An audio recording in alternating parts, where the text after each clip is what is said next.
Falar de mulheres no mercado financeiro não é apenas falar sobre representatividade. É uma conversa sobre competência e consistência.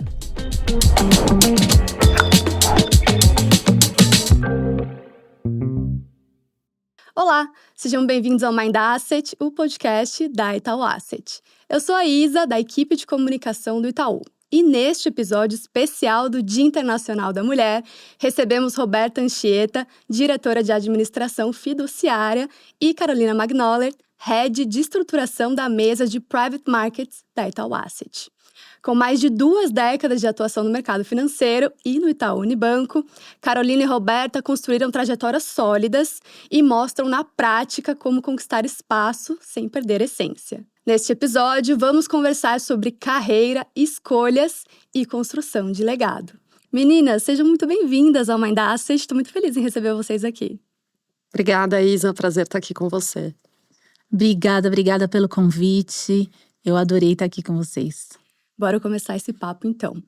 Queria começar perguntando para vocês sobre o início da carreira, por que vocês escolheram o mercado financeiro. Conta um pouquinho também da trajetória de vocês aqui dentro do Itaú. Tá. Bom, posso começar. Eu sou advogada, fiz Direito no Largo São Francisco, fiz minha carreira inteira aqui no Itaú. Comecei como advogada júnior. Tive o privilégio de ter como primeira cliente interna a Roberta, maravilhosa. E quer dizer, eu acho que carreira é isso, né? Não é uma receita de bolo, não é um assunto tão linear assim, né? Então, eu comecei no jurídico, que me deu muito aprendizado, me deu uma caixa de ferramentas fundamental, que eu acho que me deu a base para eu chegar onde eu tô aqui hoje. Mas, ao mesmo tempo, eu acho que tinha uma característica pessoal minha de gostar de me interessar pelo mercado, de estar perto do negócio, de gostar, de ter curiosidade e de querer estar nos ambientes de tomada de decisão. Eu acho que isso foi, assim, resumindo um pouco de como eu comecei e as atitudes que me trouxeram até onde eu tô hoje. São muitos anos de Itaú, né? Queria que você contasse um pouquinho dessa trajetória aqui dentro pra gente também. Tá? Assim, muitos anos, né? Então, vou tentar não me estender muito. Comecei no jurídico como advogada júnior, atendendo as áreas de negócio, atendendo a área de asset, private, custódia, tudo que é o universo hoje do que a gente chama aqui da WMS, de Wealth Management.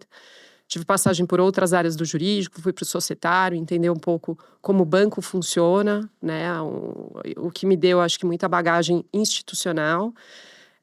Tive uma experiência internacional também, passei 2 anos no jurídico lá em Nova York, tocando toda a parte regulatória da unidade externa, uma unidade super regulada, super relevante. A gente tinha acabado de abrir a Asset lá em Nova York quando eu fui para lá, então foi um aprendizado super interessante, que deu bastante repertório, deu bastante autonomia.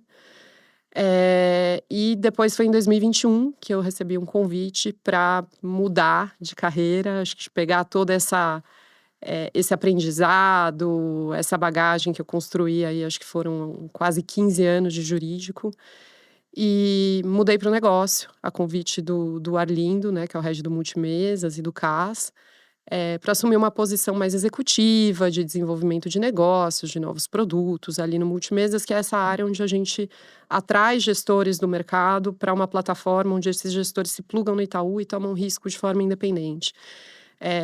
Então, era uma posição diferente, mais executiva, onde eu realmente me encontrei, né? Porque eu tive a capacidade de usar toda aquela bagagem, todo aquele aprendizado, todo aquele repertório técnico que eu fui construindo ao longo dos anos, mas sentada ali onde eu queria estar, que era no centro do negócio, tomando decisão. Então, acho que esse foi o começo de tudo. Fiquei 4 anos ali com o Arlindo, e ano passado recebi um outro convite que foi para me juntar à mesa, e aí sim, foi esse último movimento mais recente que eu fiz de carreira, que foi para me mudar para gestão, né? Então, eu assumi essa posição de estruturação de produtos e de operações na mesa de Private Markets, que é uma mesa onde a gente estrutura produtos ali de crédito privado, mas de uma forma bastante, talvez, artesanal, eu diria, mas no sentido de que as operações são super tailor-made, complexas. A gente não compra crédito no mercado como um crédito, como uma ação de renda variável. A gente discute operação a operação com os tomadores, com os prestadores de serviço, com as securitizadoras. As garantias assumem um papel super importante nessas operações. E aí, de novo, toda a bagagem jurídica eu acho que contribui bastante para a função que eu estou hoje. Então, acho que o resumo é esse, né? Assim, acho que carreira é uma maratona, é um exercício de longo prazo. E que a gente vai construindo tijolo por tijolo, degrau por degrau. E tudo que a gente aprende no final, acho que nos leva a um lugar, e eu acho que a gente tem que ser intencional para justamente nos levar para o lugar onde a gente quer estar. E acho que eu, enfim, só posso agradecer as oportunidades, as pessoas que foram me abrindo o caminho para que eu pudesse me desenvolver e chegar na posição que eu estou hoje. Muito bom. Isso. E Rô, e você conta pra gente um pouquinho da sua trajetória, por que mercado financeiro e também um pouco das suas passagens aqui dentro no Itaú. Bom, como eu comecei no mercado financeiro? Isa, eu tenho um pai herói, né? E o meu pai, ele trabalhava no mercado financeiro. O meu pai trabalhava com ações, com renda variável. Então, eu falo, né, quando a gente era criança, a gente não entendia nada de mercado financeiro, mas lá em casa era assim. Se a bolsa subisse mais que 7%, a gente ganhava presente. E se a bolsa caísse, papai chegava chateado. Então a gente sempre acompanhava o Ibovespa para saber, né, como é que ia estar o mood. Ia estar feliz ou não, né? E se dava um presente e tal. Então, o meu pai é realmente um grande herói para mim. E construiu, né, a carreira dele, mudou a nossa vida por meio do mercado financeiro. Então, eu nunca quis ser bailarina, nunca quis ser pediatra, nunca quis ser astronauta. Eu sempre quis trabalhar no mercado de capitais. E eu fui direcionando as minhas escolhas para isso. Então, quando eu fui fazer faculdade, eu sempre gostei muito de matemática, né? E aí, meu pai falou: matemática é uma coisa que vai ser bom, vai dar bom ali no mercado financeiro. Então, eu me formei em matemática aplicada e computacional pela Unicamp, há 1000 anos isso já, né? E aí, saindo da faculdade, depois eu fiz o intercâmbio, fui estudar inglês, tal, voltei. Quando eu voltei, eu queria começar a carreira como trainee, porque eu achava que o programa de trainee ia me dar acessos e aberturas a lugares que, eventualmente, se eu começasse de uma outra forma, eu teria um pouco mais… não é nem dificuldade, demoraria um pouco seria mais. longo, Seria então. mais longo.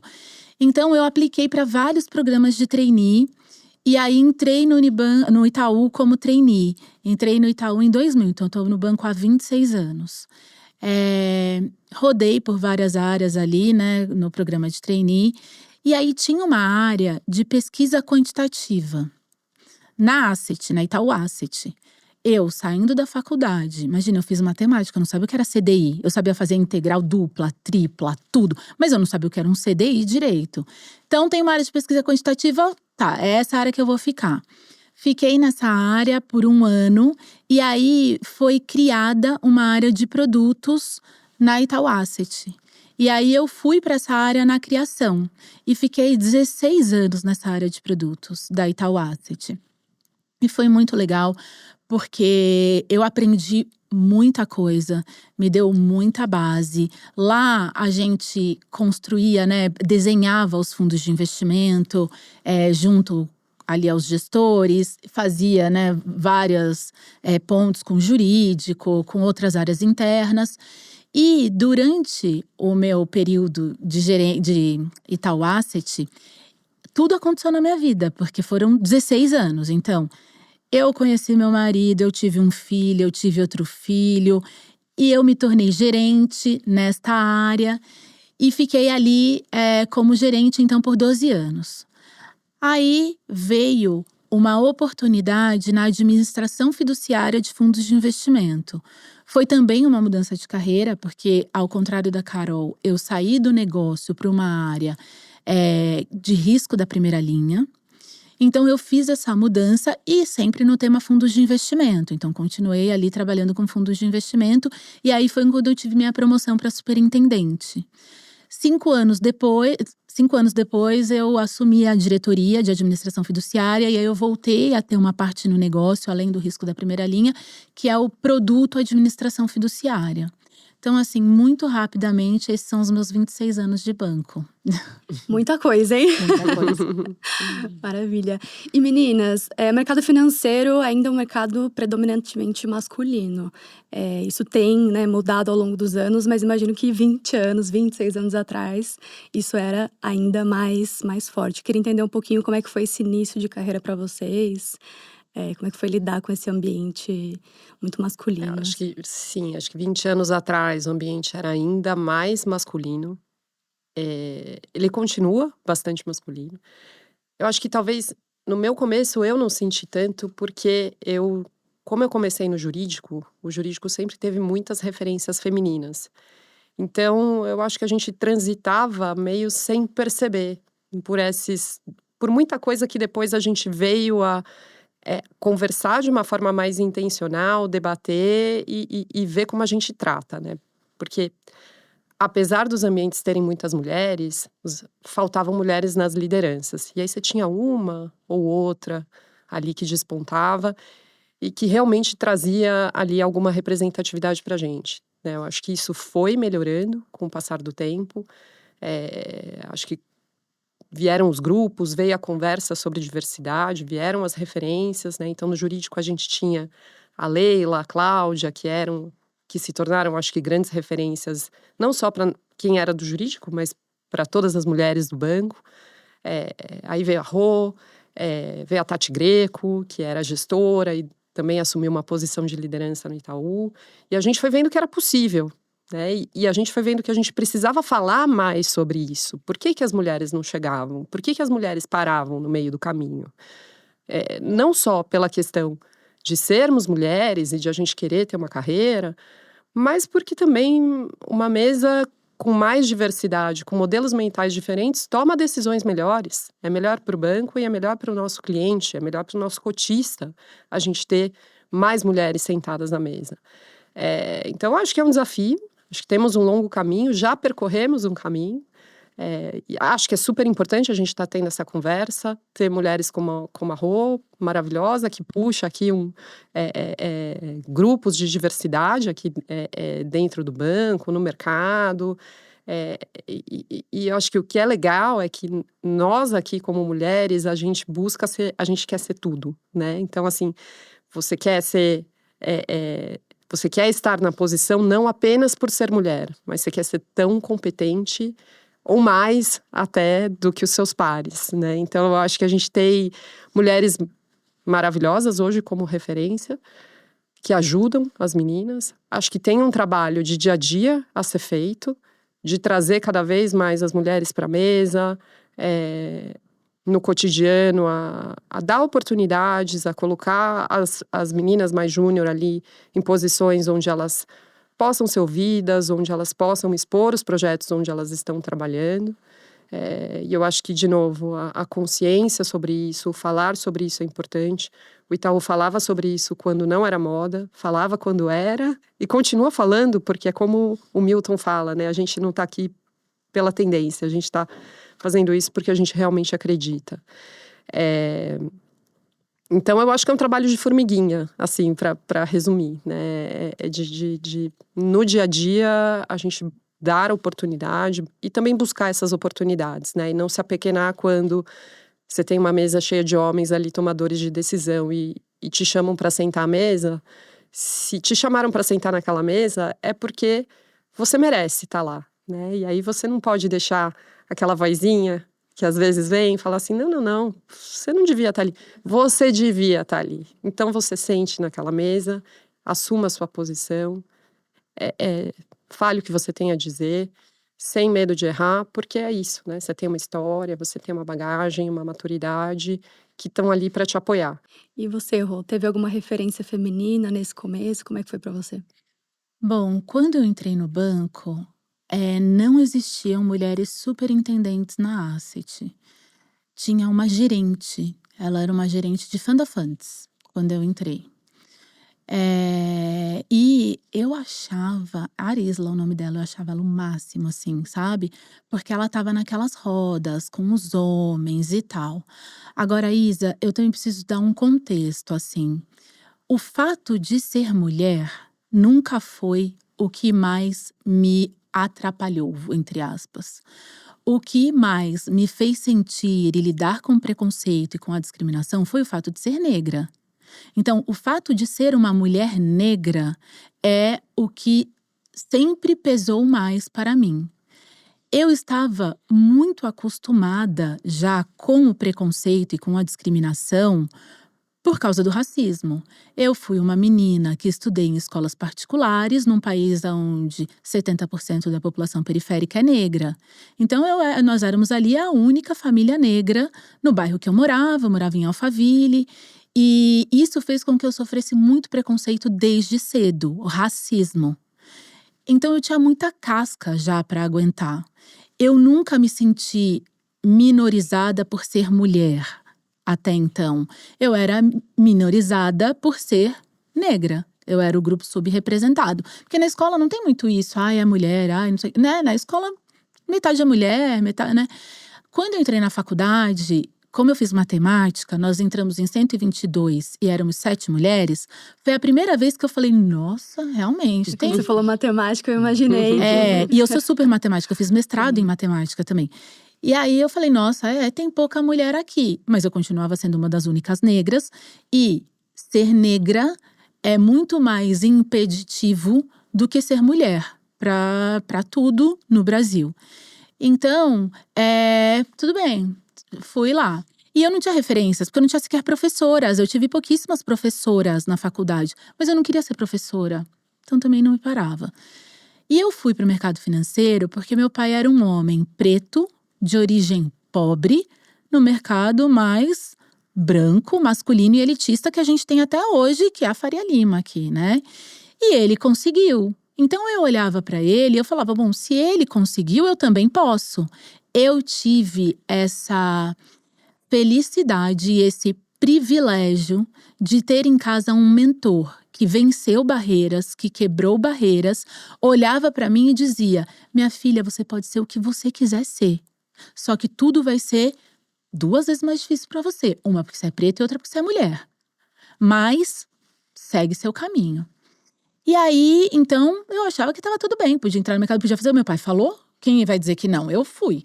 Quando eu entrei no banco, o peso de ser negra ficou ainda, né, ali muito presente e maior, porque não tinham quase negros na Itaú Asset.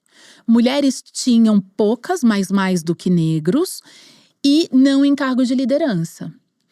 Então, a minha falta de consciência racial e a minha falta de consciência de gênero à época me fizeram só seguir. Eu não pensava muito nisso, porque a minha vida inteira eu tinha lidado com racismo e eu sabia que eu sabia e sei que eu vou ter que lidar até morrer. Então, eu sabia que tudo ia ser mais difícil para mim e eu seguia, né? E eu acho que é importante dizer que não é porque a gente nasce mulher que a gente nasce com consciência de gênero, não é porque a gente nasce preto que a gente nasce com consciência racial. A gente tem que estudar, a gente tem que se educar.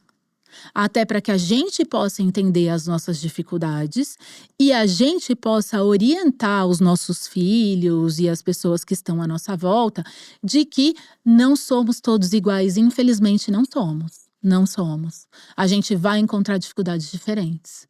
Então, essa minha falta de consciência à época não me trazia uma dor maior, assim, de falar, meu Deus, não tem mulher, será que eu consigo? Meu pai preto conseguiu, eu consigo, né?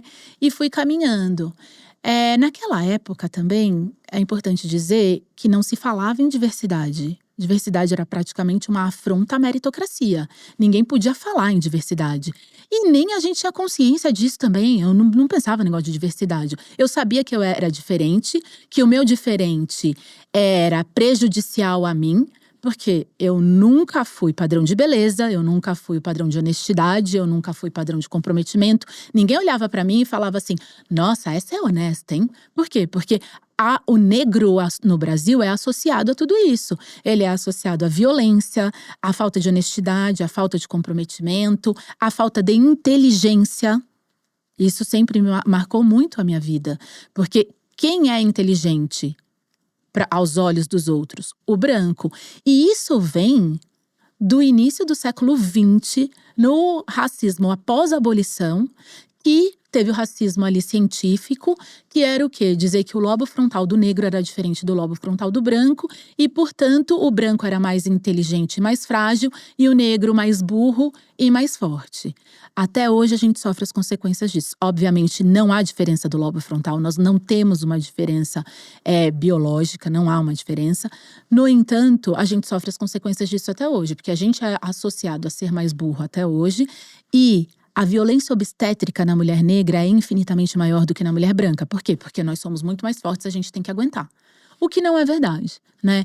Então, seguir essa trajetória para mim foi vai. Você não tem opção. Até que em 2017, a gente começou a falar, eu pelo menos, comecei a falar mais disso. Um amigo meu, do JP Morgan, me convidou para ir falar sobre o fato de ser uma mulher negra no Dia Internacional das Mulheres lá no JP. Eu falei, nossa, topo, super. Não tinha estudado o assunto, não entendia nada do assunto, mas falei, vou. Fui. Foi aí que eu me abri para o tema de uma forma muito mais vocal. Comecei a estudar muito mais. E quando eu tive o Gabriel, meu primeiro filho, eu também comecei a buscar mais repertório. Eu sou casada com um homem preto, meus filhos são 2 meninos pretos. E quando eu tive o Gabriel, eu também comecei a buscar muito mais repertório, porque eu sabia que ele ia passar por várias situações racistas na escola e ao longo da vida. Então, essa palestra, né, esse painel que eu participei, me abriu portas para eu começar a falar do assunto e ser vocal no assunto, né? E aí, a partir daí, eu não parei mais, continuei estudando, seguindo. E a falta de representatividade começou a me incomodar muito mais depois disso. Que aí eu falei, gente, realmente eu achava que não podia. E eu achava que não podia, eu nunca tinha associado que era pelo fato de eu ser uma mulher negra. As fichas começaram a cair para mim. E aí, isso mudou a minha vida profissional e pessoal, né? Começar a ter contato com o assunto e a estudar o assunto, aprofundar o assunto. Muito bom, uma verdadeira aula aqui. Maravilhosa, né? E a gente falou de referência, sobre vocês terem uma referência, mas hoje vocês são referência. Então, como mulheres negras, queria entender qual que é a importância de abrir portas hoje em dia. Eu acho que é fundamental. É muito do que a gente já falou. Eu acho que é um caminho em constante evolução. Eu acho que a gente precisa continuar conversando sobre esse assunto e continuar sendo intencional sobre esse assunto. Eu acho que não dá para esperar as coisas acontecerem naturalmente, que é o que a gente fazia 20 anos atrás, né? E eu, enfim, ali no meu mundo, também tinha uma cabeça muito, assim, dentro do meu contexto, parecida com a da Roberta. Do tipo, só vai, né? Assim, e de repente, quando você se depara com aquele telhado de vidro, você não entende exatamente por que a vida andou para uns e para você não. E aí, a gente, como mulher, você fala, bom, tem alguma coisa errada comigo. Talvez eu não estudei o suficiente. Eu não fui boa o suficiente. Naquela reunião eu gaguejei quando eu não deveria. Quando na verdade, estar aqui, né, eu não mereço ambiente, estar sentada nessa sala. Quando na verdade, ok, a gente sempre pode melhorar, né? E sempre vamos buscar isso. Mas a gente precisa entender que a gente se insere num contexto maior. E quando a gente, como a Rô falou, quando as fichas caem e você entende, espera, existe um contexto. E se a gente não for intencional nesse contexto, as coisas não vão evoluir, aí eu acho que a coisa muda.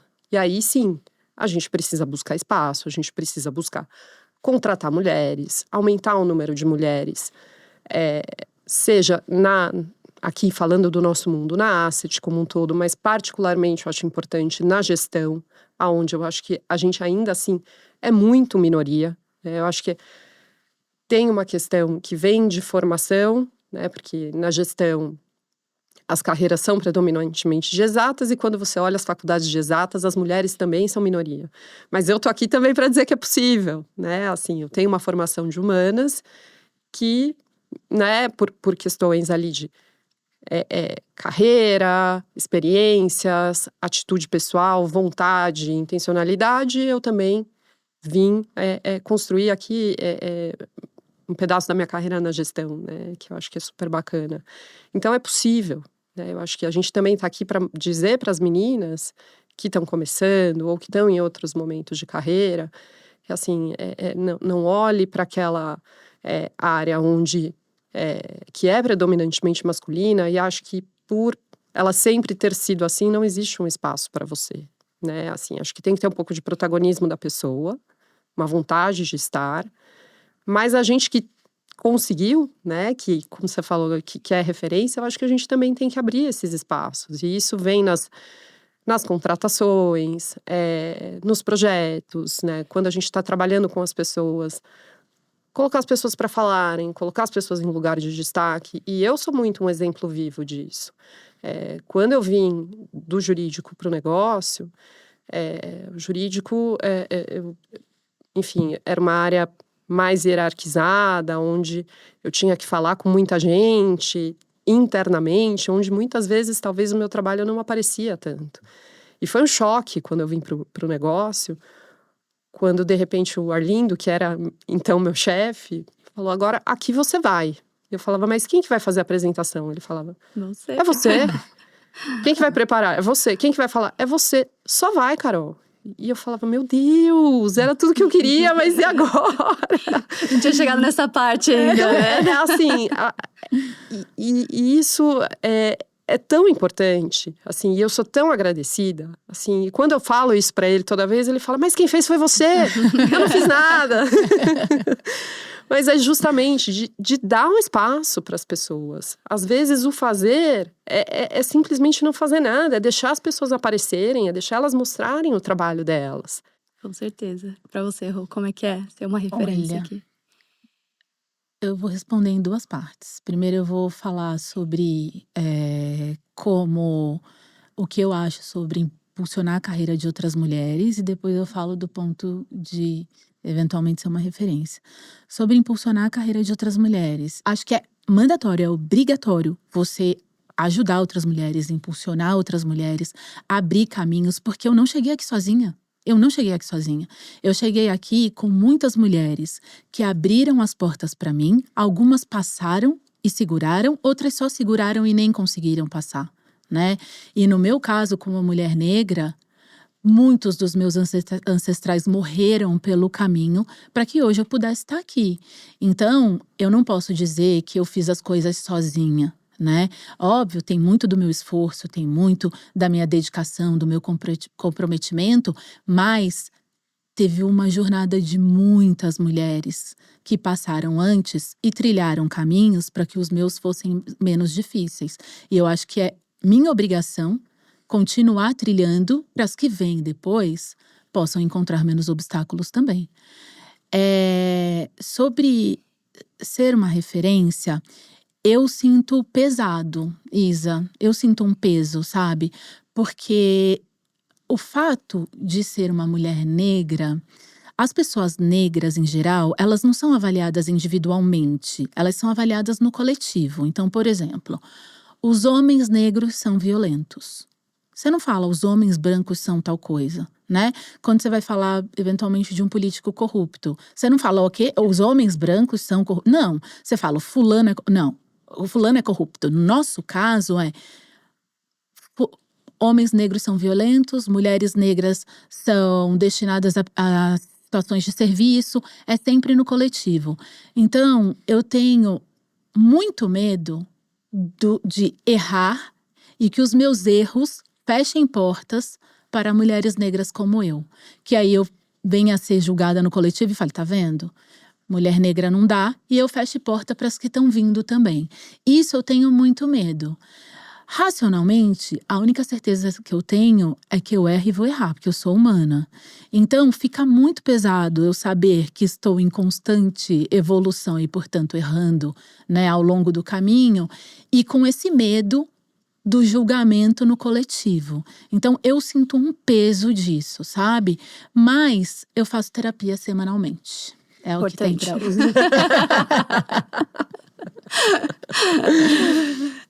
E meninas, são muitos anos de carreira, muitos anos aqui dentro.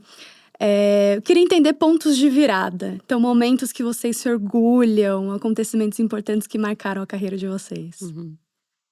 Eu acho que eu já falei um pouco, mas para mim o grande ponto de virada eu acho que foi quando eu mudei, né? Quando eu saí do jurídico e vim pro negócio. Eu tava, e aí a história de bastidor é que eu tava de saída do banco, eu tinha recebido uma proposta. E quando eu fui me despedir das pessoas, eu recebi esse convite do Arlindo e do Cas para, enfim, assumir uma posição executiva, para fazer outra coisa. O que para mim, assim, primeiro eu fiquei algumas noites sem dormir, né? Claro. Terapia tava em dia? Enfim, teve que ficar, né? Mas eu acho que não foi algo que veio do nada. Assim, quando veio, eu sentei com meu marido e conversei com ele. Ele falou, poxa, mas é o que você sempre quis, né? Mas, e aí eu acho que conecta um pouco com toda a questão de representatividade que a gente vem falando. Porque eu queria, mas eu também não via muito como chegar lá, né? E eu conversava às vezes com as pessoas e falava, mas não tem ninguém lá como eu. Não tem nenhuma advogada mulher lá no negócio, eu vou fazer o quê lá? E aí ele falou, não, vem cá, porque eu enxergo uma posição aqui pra você. Eu acho que o seu skill é importante. Eu falava, mas eu não sei fazer conta, eu sou de humanas. Acho que é mais uma vez aquele ciclo, né, de você não sou capaz, como é que eu vou Eu falava, me encaixar Carol, aqui, a gente né? tem um batalhão de gente vai, pra Carol. fazer conta aqui pra você. Eu quero o que você tem. A sua capacidade analítica, a sua capacidade técnica, tudo que as outras pessoas aqui não têm. Você pensa diferente. E é isso que eu vejo em você. Mas, cara, isso pra mim realmente foi um ponto de virada. Porque aí eu fui fazer o que eu queria. Que eu não via espaço, não via como. Enfim, e foi numa situação como essas que, enfim, quase que saindo ali, né? Ele me pegou meio na porta e foi onde tudo aconteceu. Perfeito. Pra você, Rô? Olha, pra mim, eu acho que o meu ponto de virada foi quando eu me tornei superintendente, né? E foi quando eu saí da Asset para administração fiduciária. Eu fiquei 12 anos como gerente. Chegou num determinado momento que eu achava que não ia mais acontecer pra mim, sabe? Eu falei, não vai dar mais, não vai dar mais. Se eu quiser, acho que eu vou ter que mudar de instituição, não vai dar mais. E aí se abriu uma oportunidade em outra área. E eu aprendi muito com isso também, porque às vezes a gente tá tão focado que existe um caminho, e são tantos caminhos possíveis, que quando a gente ignora todas as outras possibilidades, a gente fica numa visão tão míope que a gente não vê saída, sabe? E aí abriu uma outra oportunidade que eu não imaginava, que eu não me imaginava fazendo, e foi aonde eu me tornei superintendente. Então, esse caminho, né, essa transformação para mim, me trouxe aprendizados tão importantes que eu levo para a vida, sabe? E acho que o que eu tenho muito orgulho, assim, foi quando eu ganhei o prêmio Walter Moreira Salles de liderança. Acho que talvez seja a situação de maior orgulho, assim. O que é isso, né? Aqui no Itaú, a gente tem um Oscar anual, vamos dizer assim, que é o prêmio Walter Moreira Salles. Ele é dividido em categorias, e uma das categorias existentes à época, essa categoria não existe mais hoje, era liderança. Então, um líder do Itaú Unibanco era escolhido como um líder, como o líder daquele ano que receberia o prêmio. E em 2021, eu ganhei o prêmio de liderança. E eu dizia desde sempre que, quando eu morresse, né, eu queria que a minha manchete de jornal fosse: Roberta faleceu aos 90 anos, com uma trajetória bonita e tal, e era reconhecida como uma grande líder. E isso, para mim, então, foi um sonho realizado profissional e pessoalmente. Então, eu acho que esse é o meu momento de maior orgulho, assim, na carreira, sabe? Que eu me lembro com o coração quentinho, assim. Muito bom, maravilha. E antes da gente continuar esse papo, queria convidar o pessoal para se inscrever aqui no nosso canal. Deixa um like nesse vídeo, enfim, e mande também esse conteúdo para outras mulheres, para a gente inspirar outras mulheres também. E meninas, uma carreira sólida como a de vocês tem seus desafios, seus momentos difíceis. Então eu queria entender como vocês se preparam ou tentam se preparar para esses momentos mais desafiadores. É difícil de dizer o que é momento difícil, porque tudo é difícil, Sim, né? como tentam se preparar, né, na medida do possível, assim, Eu acho que para as adversidades. no dia a dia, eu acho que existe uma construção diária, né? Eu acho que a maturidade traz muito essa preparação de você saber que repertório técnico, controle emocional vão fazer você superar a grande maioria dos, se não todos os desafios. Claro que eu acho que a gente tem que buscar equilíbrio na vida, né? Então, assim, eu busco ali muita… quando eu tô com a minha família, eu busco desligar daqui, ficar com meu marido, com os meus filhos, fazer meu esporte, para justamente eu me recarregar, né? Recarregar as energias para que quando eu estiver aqui eu possa estar com foco total. E eu acho que esse foco é importante para ajudar a gente a separar um pouco o ruído do que é fato, né? Porque quando a gente está aqui, tem às vezes… As coisas chegam, às vezes, um pouco inflamadas, com um pouco de ruído, e você, né, você precisa, às vezes, ser a pessoa que abaixa um pouco a frequência, tira um pouco ali muitas vezes ali da emoção, né, quando a matéria chega para você e fala, não, peraí, vamos entender o que está acontecendo, vamos espremer isso aqui, chegar nos fatos e, diante dos fatos, buscar uma decisão racional. Acho que também a gente tem que ser um pouco… Eu busco, às vezes, nas leituras, assim, filosofia antiga e tudo mais, eu gosto de ler os estoicos. E os estoicos falam muito isso sobre você tratar, assim, que coisas ruins vão acontecer, né? Você tratar como um dado da sua vida as dificuldades, o difícil, o ruim, o dia que talvez não vai ser bom. Porque quando você trata isso como um dado, né, você já alinha as expectativas na sua cabeça. Tipo, você vai chegar um dia no trabalho e não vai ser fácil. Vai ter um monte de desafio, vai ter coisas inesperadas. Você imaginava que as coisas iam acontecer de um jeito e acontecem de outro. Vão ter reuniões que você não esperava e você vai ter que lidar com a agenda, desde pequenos desafios até coisas maiores. E então, quando você já trata o difícil como um dado, né, você já sabe que vai ser assim, eu acho que isso já traz um preparo mental que você fala, bom, ok, tudo está acontecendo conforme combinado, né, é difícil mesmo. Mas, assim, eu acho que com esses 20 anos de carreira, eu brinco lá com a turma que tá na mesa, né? Que a turma fala que eu sou das decanas ali da área, que eu sou das mais antigas.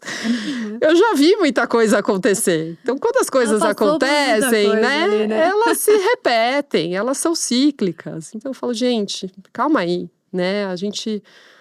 Vamos pôr o pé no chão, porque acho que tem solução, né? No passado aconteceu uma coisa, olha, não foi exatamente assim, mas a gente viveu uma situação parecida lá em 2015, por exemplo, e a gente lidou dessa forma. Então, eu acho que esse misto de repertório e controle emocional, acho que ajudam bastante. Muito bom. E você, Rô, como é que você tenta lidar com as Olha, adversidades? pra mim, Isa, assim, eu acho que carreira realmente não tem receita de bolo. E o que, às vezes, funciona pra mim, não funciona pra você. Então, o que funciona pra mim? Me aprofundar e me preparar para a discussão. Então, eu sempre estudei muito, fui sempre muito tecnicamente profunda, porque eu sabia que eu não ia ser ouvida pelo meu rostinho. Eu sabia que eu talvez tivesse muito mais dificuldade de ser ouvida. Então, eu sempre tinha que ter muito conteúdo, que as pessoas iam ter que parar para me ouvir, porque eu sabia o que eu estava falando. Então, para mim, a preparação técnica, o estudo, foi sempre o que me drivou ali na carreira para que eu pudesse ter a segurança de me posicionar, né? Porque a informação traz segurança. Então, a segurança de posicionamento vem para mim por meio dessa profundidade e desse estudo, né? Agora, eu acho também que cabe dizer que nenhuma carreira só tem vitória. Todas as carreiras são feitas de altos e baixos ao longo de todo o tempo, né? Então, tem momentos que a gente comemora de conquistas e tal, e tem muitos outros momentos que a gente tá lá no vale, no baixo, e aí é importante o que a Carol falou. Conforme a gente vai envelhecendo, que ela chamou de amadurecendo, né? A gente vai vendo que tudo tem fim, né? Que quando você tá comemorando sua conquista, aquela alegria vai ter fim, e quando você tá sofrendo a sua derrota, vai ter fim. Também vai ter fim. Vai ter um momento que a inclinação da curva muda e você volta a subir. Então, quando a gente às vezes olha para o outro e fala, gente, é porque a vida dele foi muito mais fácil que a minha. Ele chegou lá, olha só a carreira dele, tudo aconteceu para ele mais cedo. Ninguém tem uma carreira só de vitórias. Aquele lá também teve muitos baixos, também engoliu sapo, sabe? E eu acho que é bom a gente ter consciência disso pra gente não romantizar. E aí a gente romantiza, vê que não acontece com a gente e fala, bom, então o problema sou eu. Não, acontece com todo mundo.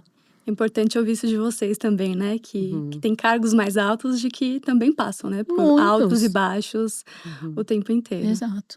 Muito bom. Meninas, foi um prazer receber vocês aqui. Passaria horas e horas nesse papo. Obrigada pela participação. Espero poder revê-las em breve em um próximo Mind Asset. Eu que agradeço, foi um prazer estar com vocês. Rô, sempre uma satisfação. Também adorei estar aqui com vocês, assim, um monte de aprendizado, né? Sócrates, Muito. Aristóteles. Aprendi um monte me de emocionei, me coisa. inspirei, tudo junto aqui hoje. Exato. Obrigada pelo convite. Eu que agradeço. Obrigada mesmo. Obrigada, meninas. E para você que nos ouve, fica aqui o nosso convite para seguir o Mind Asset na sua plataforma de áudio favorita. Se você gostou desse episódio, compartilhe com quem também se interessa por investimentos e carreira. Até o próximo Mind Asset.